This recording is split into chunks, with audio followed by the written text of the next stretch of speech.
Hey guys, welcome back to my YouTube channel, and my name is Aurelie. If you're new here, I am a growing forex trader who has been in the industry for 2 years, and this is actually my third year, the year where I actually finally call myself a consistently profitable trader. Now, I had a thought, or I've been going through my mind, and I wanted to make a video where I'll be talking to you guys about few things that I will no longer be doing as a trader. So bear with me because this video is not scripted. Anything that I'm going to talk about here are just things that are going to come up from my head. So I'm going to be making mistakes here and there, and I'm going to be rambling here and there, but just stay with me, please. Thank you. Now let's get right into this video. Let's start with the things that I will no longer be doing. Number one is going to be trying to learn more. I feel like throughout the years, I have oversaturated my mind with knowledge. From watching different setup, different strategies, I started from support and resistance, ICT, SMC, CRT, turtle soup. There are so many strategies out there, and if I keep learning and learning from other people, when do I get the time to actually apply what I've learned? So I think my learning phase is over, and now it is the phase where I need to apply the things that I've learned. So I'm going to stick with one strategy for the next 30 days. I said I was going to do a 30 days challenge where I take an account and I trade just a particular strategy for 30 days and I see exactly what worked and how I'm going to adjust that. The second thing I'm no longer going to be doing is listening to other people. Now, I believe that trading is a personal experience, and for you to get a good experience out of trading, you need to listen to yourself more than you listen to the people who are above you. When I talk about above you, I mean the people who are already profitable in the space. Though I am not saying that you shouldn't listen to the people who are profitable, but I'm trying to make you to understand that listening to these people all the time and not creating a personal experience for yourself, it is going to make you try to live another person's experience. This is what I'm trying to say. When you go through the trading platforms or the social media, when it comes to trading, you will see people giving different advices. Some people are going to say, oh, trading, you don't need to backtest. Some people will say backtesting is important. Other people will say just study the charts because backtesting is not really that important. That is one. Other people are going to tell you that you need to risk 0.5% of your account. Other people are going to say, oh, you risk 0.25%. Other people will say, oh, you risk 1%. Those are different people giving their different experiences. I believe that most of these people who are talking, they are talking based off their personal experience. Now, listening to their experience is not bad, but what experience of yours are you going to create out of the experience that they are giving you? I don't know if you get what I'm trying to say, because we have a lot of content creators right now. We have a lot of trading content creators, and when you go online, you're going to see a lot of videos. There are a lot of informations.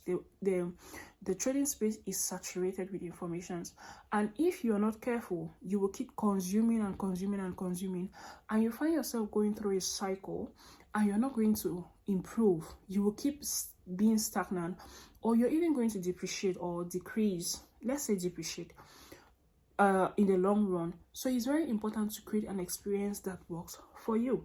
So I'm going to get an experience that works for me, and I'm going to be sharing it on here. The third thing that I'm going to do is that I'm no longer going to be doing is being on social media. When I talk about social media, I don't mean YouTube, because I need YouTube to record and document my journey, but I'm going to stay off. I will no longer be on TikTok, Twitter and Instagram. Now, TikTok, because my feed or my For You page is filled with traders, and most often they are traders who are just flipping accounts and talking about their personal experiences, which is not a bad thing, but that is not what I need in this state. The second app is going to be Instagram because it is mostly filled with lifestyle, the lifestyle of traders who have made it, the lifestyle of traders who are already profitable.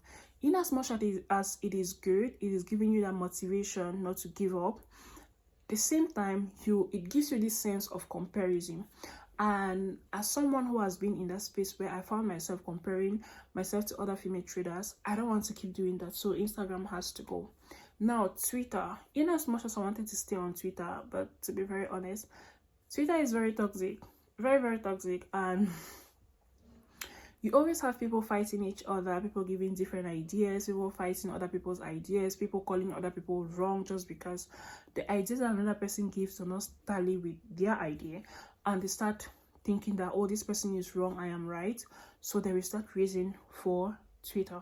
So in conclusion, for the things I will no longer be doing, I want to create a personal experience with trading. It is very important for every trader to have a personal experience. Living based off of other people's experiences is not going to be so helpful in the long run. So let's get into the things I'll start doing henceforth. The first thing I'll start doing is journaling my trades. One thing that I struggle with is I don't consistently journal my trades, and I want to focus my mind on the aspect of I'll be trading. No, I will not take a next trade if I've not journaled the previous one. That is one thing I'm going to be doing. Number 2 is going to be sticking to my trading plan. So I decided that I was going to do 100 trade back testing, and I'm going to share that on here. So after doing that 100 trade back testing, I'm going to get a live account. If I don't get a live account, I would like to do the February funded next challenge, and I'm going to use that account for my experiences. So yeah, I'm going to backtest and create a trading plan based off the backtesting that I did. Then with that trading plan, I am going to stick to it no matter what for the next 30 days, because the funded next challenge lasts for 30 days. Another thing that I'm going to be doing, or the third thing, is going to be sticking to one risk to reward. This is what I mean. If I am starting to risk at the beginning of my account, if I'm risking $25, I will keep on risking $25. If I am targeting a 1:3, I will keep on targeting a 1:3 for the next 30 days. So that I'm going to gather data that are going to look the same, like similarities. The reason why I'm talking about this is because I noticed with my previous trades that I will start an account risking $25, or let's say for example $100. Then if I lose 2-3 trade or one trade, I'm going to drop down to maybe $25 or $50. That is going to derail me, or anybody who is trying to grow. It's going to derail you from meeting up with your target as fast as possible. Because if you're trading like a 10k funded account, like with the one that I had, then that means you have to lose $800 for you to lose the account completely. So if you want to get like 16 trade, that means you say that you're going to be risking $50 per trade. Now what I was doing is I'll risk $50, then I'll drop to $20. So you see that in the long run, your risk is not going to be consistent. And if your risk is not consistent, it's going to create a situation whereby you will find yourself not being consistent with yourself as well. Another thing that I'll be doing is sitting on my desk during my trading time. If I have to trade for 3 hours, or if I have to observe the market, or if I say I'm trading the New York session, I will sit on the chart throughout the New York session till I either hit stop loss or TP.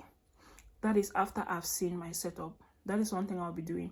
I noticed that one of the reasons why I missed a lot of trades before, or I hit stop loss, was because I have gotten my point of interest and I am waiting for price to get there. Sometimes price get there when I am not on the chart and the market is gone already. I am not in that trade. Or sometimes I have gotten my point of interest and it's no longer valid, but price has tapped me in and is moving against me. So meanwhile, if I was sitting on my chart, I would have noticed that. So yes. The last thing I'm going to be doing is listening to myself. It is very important to listen to the voice in your head. Listen to your intuition, build connection with the market in your own way. So that is what I'm going to be doing. I hope this video was beneficial to you in one way or the other. I am glad that I have a lot of you who are joining me on my experience. Thank you so much for sticking throughout this video, and I hope to see you in my next one. Bye.